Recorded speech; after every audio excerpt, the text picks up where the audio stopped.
दोस्तों शुरू करने से पहले डिस्क्लेमर की वीडियो सिर्फ और सिर्फ एजुकेशनल पर्पस के लिए है, इन्वेस्टमेंट एडवाइस नहीं है। तो वीडियो को देखकर आप सीख सकते हो और इन्फॉर्मेशन को ले सकते हो। कल के दिन दोस्तों हमने दो टॉपिक्स के ऊपर बातचीत की थी। फर्स्ट कि ट्रंप ने कर दिया कांड, जिसमें ट्रंप के पास में जो बैकअप प्लान था ट्रंप ने उसको एग्जीक्यूट किया। सेकंड जो टॉपिक था वो था स्टॉक्स के ऊपर कि मंडे को कौन कौन सी कंपनीज है जिनके स्टॉक्स ब्लास्ट कर सकते हैं। लेकिन दोस्तों हुआ क्या, इतना टाइम था, इतने टाइम में जितने मैंने आपको दो वीडियोस दिए, इतने ही टाइम के अंदर ट्रंप हो गया सेट। ट्रंप ने गांजा वांजा फूक लिया और ट्रंप ने मारी पलटी। ट्रंप ने कौन सी पलटी मारी उसको चेक करते हैं, उसके बाद में ईरान के साथ में क्या सिचुएशन है उसको चेक करते हैं, उसके बाद में स्टॉक्स के ऊपर डिस्कशन करते हैं। एक सेक्टर जिसको लेकर कुछ बड़ी खबरें हैं उसको चेक कर लेते हैं। तो तीन टॉपिक्स हम यहाँ पे देखने वाले हैं आज, जस्ट एक ही वीडियो में आपको दूंगा, तो तीनों टॉपिक्स हम इसी वीडियो में चेक कर लेते हैं। अब देखिए ट्रंप की पलटी हम देखते हैं। सबसे पहले 10% का टैरिफ लगा दिया था, 10% का, जो कि 15% का ट्रंप ने कर दिया कुछ ही टाइम बाद। अब यहाँ पे आप देखोगे ना इसकी टैरिफ की सिचुएशन, तो स्टार्टिंग थी 0% से, उसके बाद में 10% होता है, उसके बाद में 25 होता है, फिर पेनल्टी लगती है 50 होता है, उसके बाद में वापस 25 होता है, फिर 18 होता है, फिर 0 होता है, फिर 10 होता है, फिर 15 होता है। अब देखो ये सब चीज़ें हैं जो मार्केट को काफ़ी कंफ्यूज करके रखी हुई है और उस वजह से इन्वेस्टर्स ट्रेडर्स भी काफ़ी कंफ्यूज है। इसी वजह से मैं कहता हूँ कि आपको जब तक ये ट्रंप है, जब तक मार्केट के अंदर कुछ खास उम्मीद मत रखो। मोस्टली आपने देखा होगा कि ये सब चीज़ें वीकेंड्स पे होती है। वीकेंड्स पे हो सकता है ट्रंप गांजा वांजा फूकता हो, क्योंकि वीकेंड्स पर ही इस तरह की कमेंट्री ट्रंप की तरफ से सुनने को मिलती है कि इस पर अटैक कर दूंगा, ये कर दूंगा, वो कर दूंगा। या टैरिफ को लेकर भी आप देख सकते हैं, इतने टाइम के अंदर टैरिफ को इंक्रीज करना मतलब ये खुद का मजाक उड़ाना है। एक्चुअली देखा जाए तो पूरे दुनिया के अंदर सबसे लार्जेस्ट इकोनॉमी का प्रेसिडेंट इस तरह की हरकत करेगा तो ऑब्वियस है वो मजाक उड़ाना है खुद के लिए। खैर 10% के हिसाब से अब मार्केट ने रिएक्शन दिया, गिफ्ट निफ्टी के अंदर अपन ने रिएक्शन देखा, लेकिन अब 15% के हिसाब से मार्केट कल रिएक्शन आपको देने वाला है। अब देखिए पॉइंट ये है कि 15% का टैरिफ अभी है इंडिया के ऊपर, पहले कितना था, 18% का था। अब पॉइंट ये है कि 3% का टैरिफ जो कम हुआ है उसको लेकर मार्केट किस तरह से खुशी मनाएगा। मेरे हिसाब से कुछ खास खुशी मनेगी नहीं। स्टार्टिंग हो सकती है खुशी के साथ में, बट जो प्रॉफिट टेकिंग होगी वो मार्केट के अंदर शायद होती हुई देखने को मिल जाए। पॉइंट ये भी है कि 15% का टैरिफ सिर्फ नहीं है, 15 से भी ज्यादा हो सकता है। देखो ट्रंप ने क्या बोला, आगे चल के अपन उसको चेक करते हैं। तो सबसे पहले आप देखिए ट्रंप परेशान है, बौखला चुका है, और इसके अंदर ट्रंप ने लिखा है, कहा है कि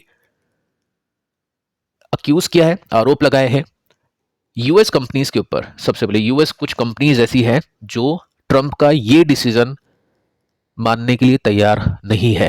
साथ में आप देख सकते हैं attorneys with India ties, Indian कुछ वहां पे वकील है या फिर कुछ कंपनीज के साथ में काम करने वाले लोग हैं जो इस बात का विरोध करते हैं। यहाँ पे आरोप सीधा इंडिया के ऊपर भी लगाने की कोशिश की है, यूएस की कुछ कंपनीज और इंडिया के साथ में उन कंपनीज के टाइज, इस वजह से ये सब चीजें देखने को मिली है। इसको थोड़ा सा डिटेल में मैं आपको बता देता हूँ। यहाँ पे आप देख सकते हैं ट्रंप ने अटैक किया है उन कंपनीज के ऊपर, उन लॉयर्स के ऊपर जो कनेक्टेड है इंडिया से। अभी आप देख सकते हैं कि ट्रंप की जो भी कमेंट्री होती है, टैरिफ होता है, ये होता है, वो होता है, तो स्पेशली इंडिया को डिस्कस किया जाता है। कल के दिन भी इंडिया के लिए ही लिखा, बाकी कंट्रीज के लिए नहीं लिखा ट्रंप ने कि इंडिया की जो ट्रेड डील है वैसी की वैसी रहेगी। तो प्रॉब्लम रियल में ट्रंप की इंडिया से है, ठीक है। अगर मैं टैरिफ के हिसाब से, अगर ये पीओवी से बात करूं तो इस बेसिस पे। साथ में आप देख सकते हैं यहाँ पे मेंशन कर रखा है कि इस केस के अंदर इन्वॉल्व है स्मॉल बिजनेसेस जो कि इंगेज करते हैं इंटरनेशनल ट्रेड को, अटॉर्नीज जो इंडियन ओरिजिन है, companies with business with India.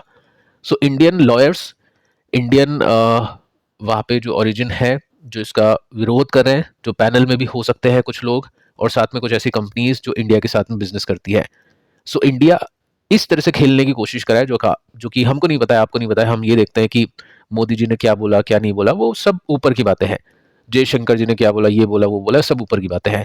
अंदर ही अंदर गेम चलता है, वो आपको मुझको पता नहीं होता है। यहाँ पे आप देख सकते हैं कि खुलासा ये हो रहा है कि अंदर ही अंदर सुप्रीम कोर्ट के साथ में जो इंडियन पैनल है या फिर जो भी लॉयर्स है या फिर जो भी बिजनेस टाइकून्स है, छोटे बिजनेस बड़े बिजनेस, वो सब वहां पे कोशिश करेगी कैसे कैसे करके ये ट्रंप का जो डिसीजन है उसको चेंज किया जाए, ठीक है। साथ में आप देख सकते हैं कि ये मेंशन कर रखा है कि सुप्रीम कोर्ट ने कहा है कि ट्रंप ने मिसयूज किया है, ये इमरजेंसी पावर होती है, आपने इसको ऐसे ही यूज कर दिया। तो जो लॉयर्स, इंडियन लॉयर्स है, वो इसी बेसिस पे लड़ते हैं कि आपके कानून के अंदर ऐसा कुछ है नहीं, तो फिर ट्रंप ने इसको यूज कैसे किया। प्रेसिडेंट के पास में अनलिमिटेड अथॉरिटी नहीं है कि ग्लोबल टैरिफ लगा दे और इस तरह से टैरिफ को लगा दे। ठीक है, तो ये पॉइंट है। आगे चलते हैं। ट्रंप ने इस डिसीजन को कहा है रिडिक्यूलस, डिसग्रेस और बैड फॉर अमेरिका। अमेरिका के लिए ये डिसीजन काफी खराब है। अब देखिए साथ में हम ये देख सकते हैं कि 15% का टैरिफ तो यहाँ पे लगा दिया है ट्रंप ने 10% से इंक्रीज करके। देखो लड़ाई इंडिया के साथ ही आप सिंपली देख सकते हैं, 18 था तो 18 के नजदीक लेकर जाने की कोशिश की जा रही है कैसे तैसे करके। इंडिया से टैरिफ कम नहीं लेना है ट्रंप को, 10% वो नहीं लेगा, यहाँ पे ट्रंप अड़ा हुआ है। तो 15% का टैरिफ लगा दिया है, साथ में कुछ पेनल्टीज भी बताने वाला है ट्रंप, क्योंकि ट्रंप ने कहा है जो भी लीगल तरीका होगा उसको मैं यूज करूंगा। पहले ट्रंप ने कहा था लीगली मेरे पास में राइट है कि मैं 10% का टैरिफ लगा सकता हूं, लेकिन ट्रंप के कुछ लॉयर्स हैं, उन्होंने लूप होल्स निकाले कानून के और कहा कि आप मैक्सिमम 15% का टैरिफ लगा सकते हैं। तो अब यहाँ पे बात ये भी है कि कुछ पेनल्टीज के भी प्रोविजंस हैं, तो उसके बेसिस पे हो सकता है ट्रंप लगा दे 15% का टैरिफ। सबसे पॉइंट बड़ा ये है कि कल तो चलो मार्केट ने रिएक्शन देना है इसके बेसिस पे, 15% के टैरिफ के बेसिस पे, लेकिन सुप्रीम कोर्ट या फिर जो लीगल प्रोविजंस है उसके हिसाब से क्या ये सही है या फिर नहीं। देखो मेरे हिसाब से मुझे ऐसा लग रहा है कि सुप्रीम कोर्ट इजीली इसको हटा सकता है, 15% को टैरिफ को हटा सकता है और चैलेंज कर सकता है ट्रंप के इस रवैये के ऊपर। पर्सनली मुझे ऐसा लग रहा है, बाकी देखो एक दिन की बात नहीं है, कोर्ट है, इंडियन कोर्ट को पता ही है आपको किस तरह से डिले होता है, वहां पे चलो इतना कुछ है नहीं, स्टिल टाइम लग सकता है चीज़ों को प्ले होने में। तो जब तक तो 15% के टैरिफ के हिसाब से मार्केट रिएक्ट करेगा, लेकिन हाई चांसेस हैं अकॉर्डिंग टू मी कि सुप्रीम कोर्ट इसको भी हटाए और 10% या फिर जो भी उसके आसपास का है उसको रखने की कोशिश करे। बाकी देखते हैं आपको क्या लगता है, आप नीचे कमेंट करके बता सकते हैं। साथ में देखिए दोस्तों, इंडियन कुछ कंपनीज हैं उनकी कमेंट्री आती हुई देखने को मिल रही है, जस्ट लाइक SRF। आप देख सकते हैं यहाँ पे कि हमारा जो शिप है, हम कुछ भी शिप करते हैं, कुछ भी भेजते हैं, एक्सपोर्ट करते हैं, अगर हमने आज भेजा तो हमको आइडिया नहीं है कि क्या टैरिफ होगा जब तक वो शिप US में पहुंचेगा।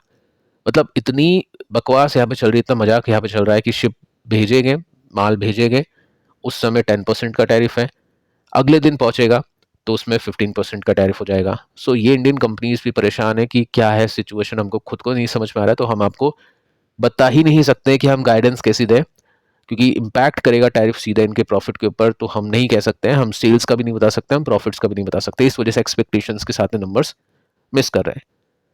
और साथ में गिफ्ट निफ्टी 1.25% की तेजी, खुशी हुई थी बट खुशी मिट्टी में मिल चुकी है, ऐसा शायद कल देखने को ना मिले।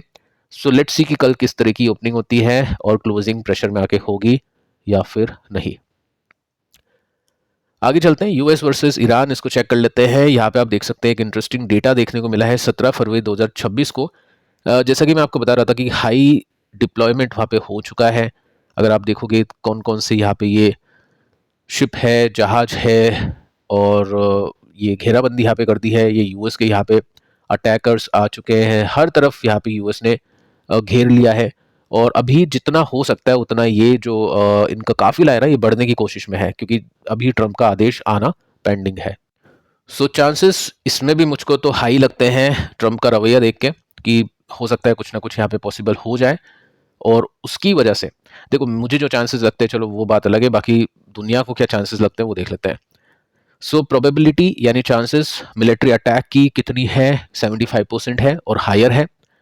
10 दिन की डेडलाइन यहाँ पे सेट की है, तो इसके अंदर ही कुछ ना कुछ होने की संभावना बताई जा रही है। साथ में आप देख सकते हैं कि मार्केट है वो 57% प्रिडिक्ट कर रहा है, एक्सपर्ट है वो 75 से लेकर 90% प्रिडिक्ट कर रहे हैं, और मिलिट्री जो पोस्चर है उसके हिसाब से आप देख सकते हैं 2 aircraft carrier groups, over 100 air tankers, ये लार्जेस्ट बिल्ड है 2003 के बाद में, जिसमें इराक को ख़त्म किया गया था, उसके बाद में सबसे बड़ा बिल्ड आप यहाँ पे देख सकते हैं। तो कुछ ना कुछ होने की उम्मीद है। हो सकता है ट्रंप डरा रहा है, लेकिन अगर हो जाता है ना तो देखो प्रॉब्लम सीधी आएगी तेल की प्राइस पे, और अगर ये ऊपर चले गए तो इन्वेस्टर्स भी ऊपर चले जाएंगे, क्योंकि यहाँ पे आपने देखा कि तेल के दाम ₹100 $100 तक या उसके भी ऊपर चले गए थे, उसके बाद में देखो कितने टाइम तक ये धीरे धीरे सेटल हुए, और इसका जो असर है अभी तक कंपनीज के ऊपर है। सो अगर ये स्पाइक आता है तो फिर देख लो प्रॉब्लम हो सकती है मार्केट के अंदर। और वही बात है, देखो मैं आपको पहले ही बता रहा हूँ, ट्रंप ये सब चीज़ें प्लस माइनस ये क्यों होती है, ये ट्रंप की वजह से हो रही है। सो हमने पहले ये सोच लिया कि ये बंदा कुछ ना कुछ करके जाएगा और 3 साल ये परेशान ही करेगा, तो ठीक है, वही चीज़ यहाँ पे प्ले हो रही है।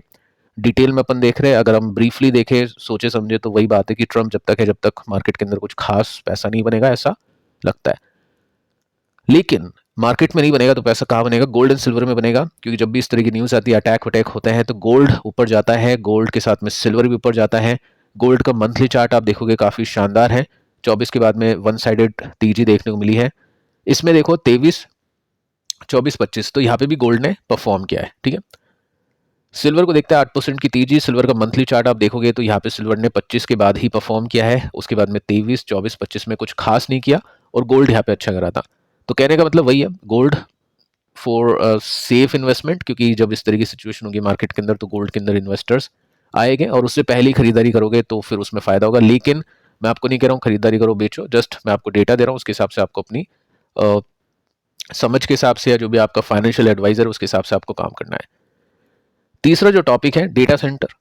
डेटा सेंटर को लेकर एक डेटा दिया है डिलॉइट ने, और इसके अंदर आप सिंपली देख सकते हैं कि 2030 तक इंडिया अट्रैक्ट करेगा $200 बिलियन का इन्वेस्टमेंट डेटा सेंटर में। देखो टोटल इन्वेस्टमेंट होगा 2030 तक 800 बिलियन का, ऐसा अनुमान है। उसमें से 200 बिलियन सिर्फ इंडिया में होने वाला है। पूरी दुनिया का 800 बिलियन, इंडिया का 200 बिलियन। अब एक और डेटा अगर मैं आपको इसमें दिखाऊं तो आप सिंपली नोट कर सकते हैं कि किस तरह से क्वार्टर ऑन क्वार्टर बेसिस पे ये जो जाइंट कंपनीज है अपने डेटा सेंटर का इन्वेस्टमेंट बढ़ा रही है। इंडिया की बात नहीं है, यहाँ पे ग्लोबली है। सो कंपनीज है, ऑरेकल है, गूगल है, माइक्रोसॉफ्ट, अमेजॉन है, और इसके अंदर आप देख सकते हैं कि किस तरह से इनका जो ग्राफ है वो ऊपर ऊपर ऊपर ऊपर जाते हुए दिख रहा है। तो हाई चांसेस है कि डेटा सेंटर का जो इन्वेस्टमेंट है इंडिया के अंदर आएगा। इंडिया भी उसके लिए पूरी तरह से तैयार है। बड़ी कंपनीज को टाइम लगेगा चलने में, क्योंकि उनका एक्सपोजर एआई में अभी कम है। लेकिन जो छोटी कंपनीज है, जैसे नेटवेब है, ई2आई है, ये कुछ कंपनीज है, इनके स्टॉक चल जाते हैं, क्योंकि इनका एआई को लेकर एक्सपोजर अभी काफ़ी ज़्यादा है। सो नेटवेब मैं आपको कल बता चुका था, नेटवेब के अंदर हमने देखा एक ब्रेकआउट। क्वेश्चन ये बनता है कि ये ब्रेकआउट है या फिर नहीं। तो वैसे अगर हम देखें तो कैंडल फॉर्म में तो ब्रेकआउट नहीं दिख रहा है, लेकिन हम लाइन चार्ट के अंदर देखें, कल का वीडियो आप देखना डिटेल में, उसमें आपको डिटेल में समझाया, तो लाइन चार्ट के बेसिस पे ही ब्रेकआउट है, तो इसको ब्रेकआउट कंसीडर मेरे हिसाब से तो किया जा सकता है। बाकी देखते हैं, आप पिछले वीडियो को देख लेना, उसके अंदर वो डिटेल में मैंने आपके साथ में डेटा शेयर किया है। तो फिलहाल दोस्तों इस वीडियो में इतना ही। आज वीडियो मैं बना रहा हूँ अभी दोपहर में 2-3 बजे के आसपास। अब शाम तक ट्रंप कुछ टैरिफ के अंदर चेंजेस करेगा, तो उसको मैं कल ही डिस्कस आपके साथ कर पाऊंगा। जब तक के लिए मिलते हैं कल, तब तक के लिए दोस्तों बाय बाय।